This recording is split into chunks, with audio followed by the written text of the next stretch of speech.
Welcome back, everybody. It is bright and early, 5 a.m. here in August, but I was doing some experimenting with my times, and so I went back and forth between July and August a couple of times to get as close to the top price for the beer as I could. But now we have an interesting situation. So we have, well, now it's now they're all going to the same three. So I went back and forth a couple of times, and I was getting different price points from 3 different sell points. So I actually went back to the brewery and unloaded all of the beer out of the truck into separate piles, because every time I've looked, there's been a top price at a different point. So now, as we see here, we have Miller is at $46.83 at the convenience store. Budweiser is now at $48.53 at the convenience store, but the beer and liquor sell point and the supermarket price are still going up. So I might not sell those right away. Same thing if you look at the Busch. The top price right now is $46.69 going down, but the price at the supermarket is going up. So what we're going to do is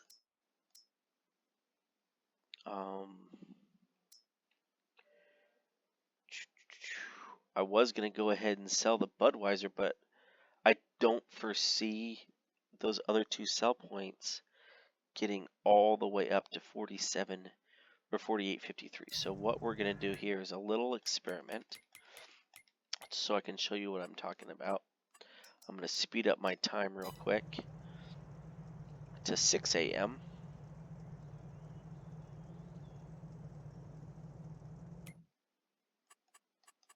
Now if I go back to where I have been,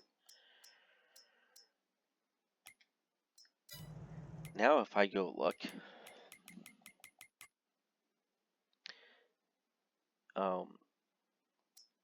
Budweiser is still at 48.46, but now we have 46.71 and 46.62 on the Busch going down.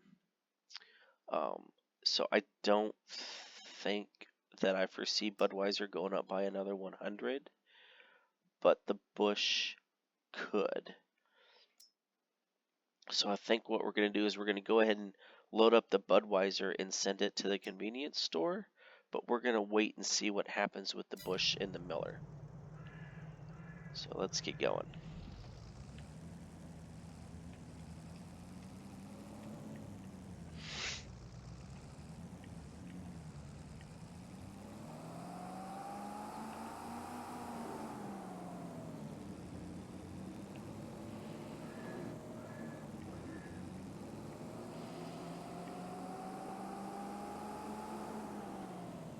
Somehow we have a tree growing on our driveway now. We'll have to get rid of that. I thought I cleared all those out, but I guess it must have been a little one when I started this 4 years ago, and now it's a big one right in the middle of the driveway. Alright. And I'm still dealing with effects of allergies, so you can probably pick that up on my voice. I'll try to keep the coughing and the sneezing and the other stuff to a minimum. So we're going to come over here and park the pickup.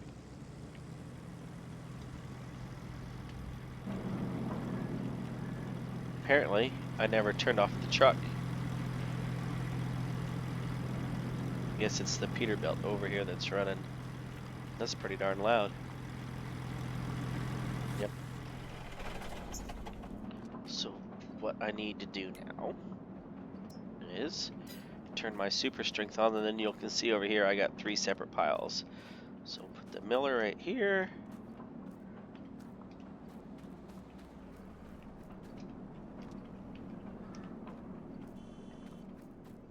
Busch over here, apparently I was standing in the road and somebody just honked at me.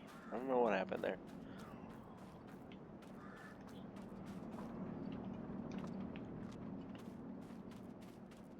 Budweiser.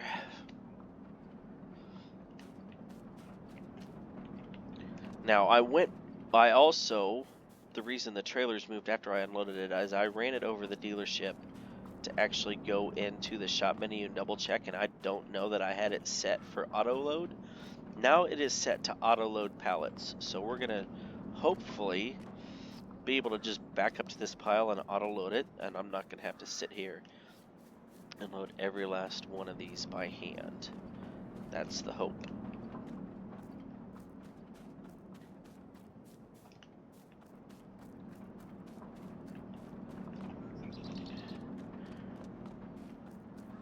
Miller there, and a bush.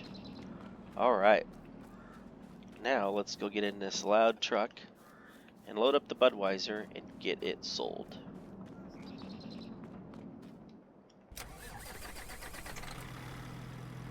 So what I got to do is open up the doors in the back, and that should activate the auto load, and we're about to find out. And then if I pull up here next to my Budweiser, it does not look like it's gonna work. Okay, I tried. So now I'm gonna time lapse it. You guys are gonna get to watch me. I gotta leave the truck on just to make sure that I get this auto load. In case the auto load does decide to work. Actually, you know what? Before I do that, let's do something. Let's turn my help menu back on, because I thought before all I had to do was open the doors to get it to work, which is what it looks like I need to do. Okay, so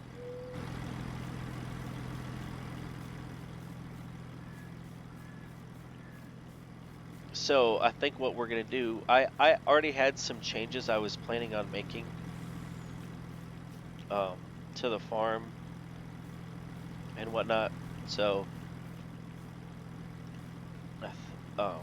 what we're gonna do is we're gonna switch things up, so we're only making one brand of beer to make this easier in the future.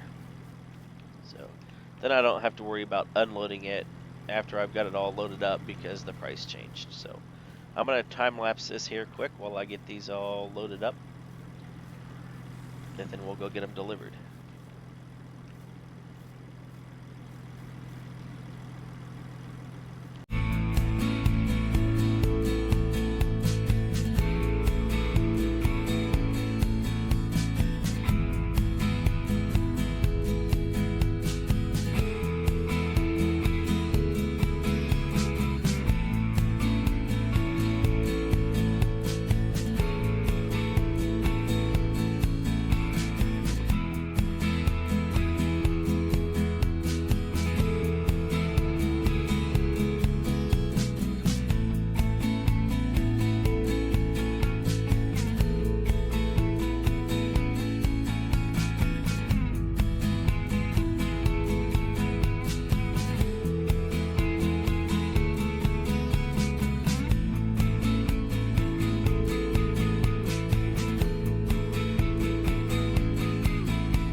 Alright, we're back. A little bit of user error there. Didn't get the max profit that we maybe could. So, once again, the reason I did that is so prior to recording this, I had fast forwarded it. I had fast forward time to August to see if the prices were going to be higher in August than they were in July. And they were, but all three beers had a different price at a different sell point. So I made the decision to unload all the beer, at which point I saved the game and exited it to come back in so that I could record everything. Well, then after I recorded everything, there was only one sell point that had all the beer. And then I messed up because I didn't realize that my pallets had to be flat on the ground in order to sell them. So we didn't maximize our profits, but we're up to almost $113,000. So that'll work for now. Let me go inside the pickup so it's a little bit quieter. So now what we're going to do is we're going to drive over to the bank because we have a couple of transactions that we're going to do. We have some property in town that we're not using that we're gonna sell. We also have a couple of vehicles that we're gonna sell that we don't need now, and then we're gonna make a couple of purchases. One of them you guys already know about if you've been watching previous episodes, and that is to go buy Jim's semi from him.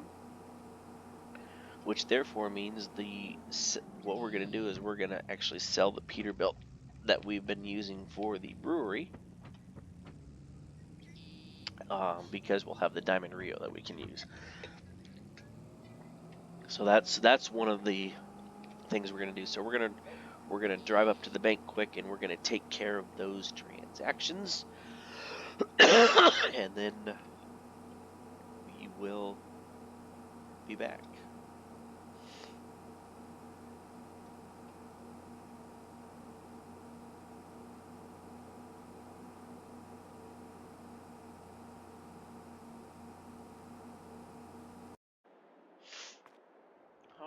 All right, so we're done at the bank. So let me show you what we just did here.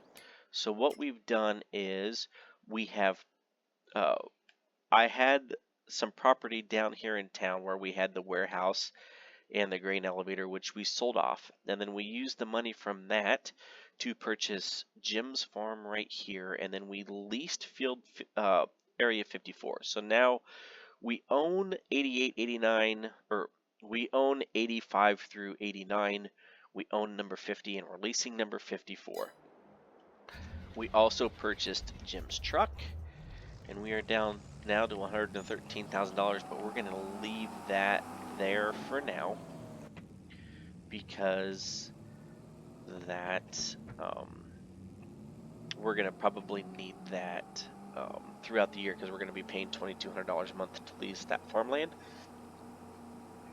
We have most of the equipment that we need already to do everything else. So we're going to turn here, and we are going to go drop the money off with Jim, and then we're going to go look around this farm that we just purchased, because this is one of the big changes that I was looking at. I'm looking at relocating the livestock operations now down here to Jim's property and centralizing that stuff down here, and maybe getting into pigs while we do it. So we're going to pull in here. Now we've already leased these farmlands, so if there's any crops growing on them, we get to keep them. So we're driving in here. Looks like we're going to have a cornfield there for us. All right, well, that's always good. So you can see there, Evergreen Pig Farms. That was the name of Jim's farm here. This barn right here is actually in the game. Look like there's a little something in the barn there. We're going to ask Jim about that. The game will not let me use that, nor will it allow me to delete it. So that part is going to be, it is what it is. So we're going to jump out here. We're going to go over here and knock on Jim's door and hand him a check.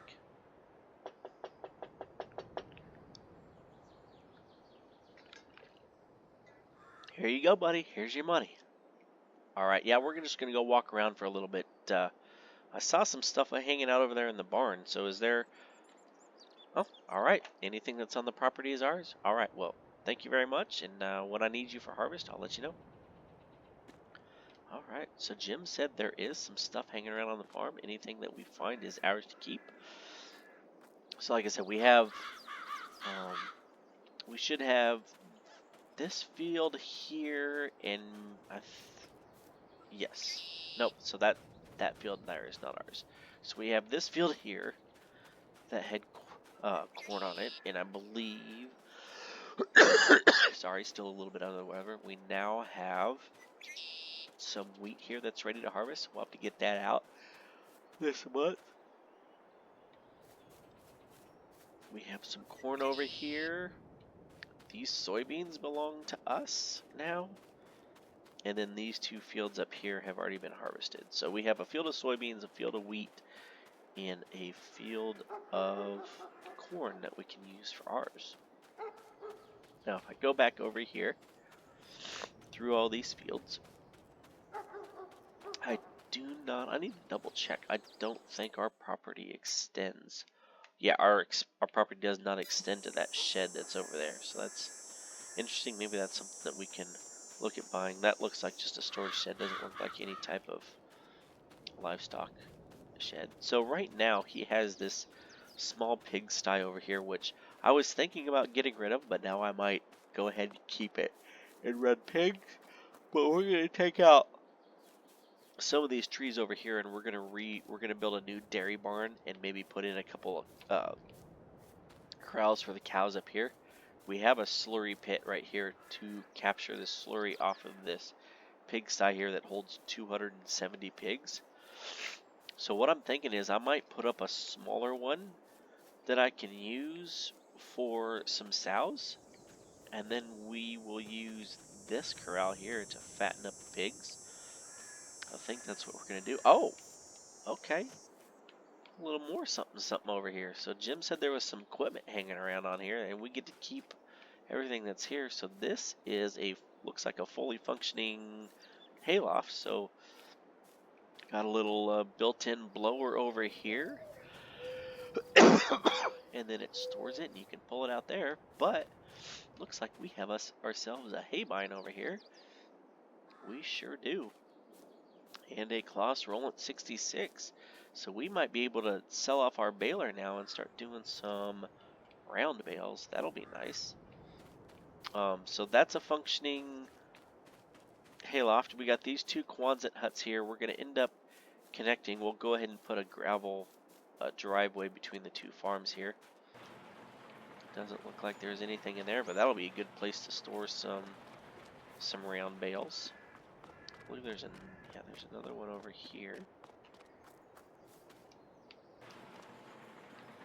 Does not look like there's anything in there as well, so that's fine. But good storage. But if I go down here, you'll see that if I walk up to this barn, there's nothing here. This is purely decorational, but the game would not let me delete it. I'd have to download the software to edit maps to get rid of that. So that's just gonna be there for a visual. Oh, okay. I see a little something in this barn. What do we have here? This is what I kind of caught a glimpse of on the way we're in. There is a Tedder on this, Oliver 1855, and it looks like it is in great shape. And what do we have over here? We have an AgriKing. We have an AgriKing 1070. That looks like it is in great shape as well. Well, that's awesome. So, now we have some equipment to be able to do some hay. Is this door open? No, it doesn't. We have some equipment to be able to do some hay, so that's great. Oh, and there's our rake. Alright, well, it looks like we're going to be able to do some hay. So, yeah, big changes coming soon. I might do some of that off camera, but yeah, I think what I'm going to do is put another smaller pig barn up over here to run some sows. And then we'll use this other pig sty to fatten them up. And then I think we're going to move the dairy operation down here too. And then maybe as we make some more money, we'll buy the rest of this land. But looks like I got some work to do. Let's go do some harvesting. I think that's going to be it for this episode. I'm probably close to 20 minutes of content already. I don't feel like I need to. Actually, what I'll do is I think I will go ahead and do the harvest and stuff off camera. But I think we might run up to the bank and get a loan to move the farming operations around. And I will finish up this video probably in October or November after we've uh, got the new farm all set up. Now I can come back and pick up that pile of grass that I spilled over there off the side if anybody caught that. Alright, we'll come back and give you a tour once we have Jim's farm all set up the way we want it.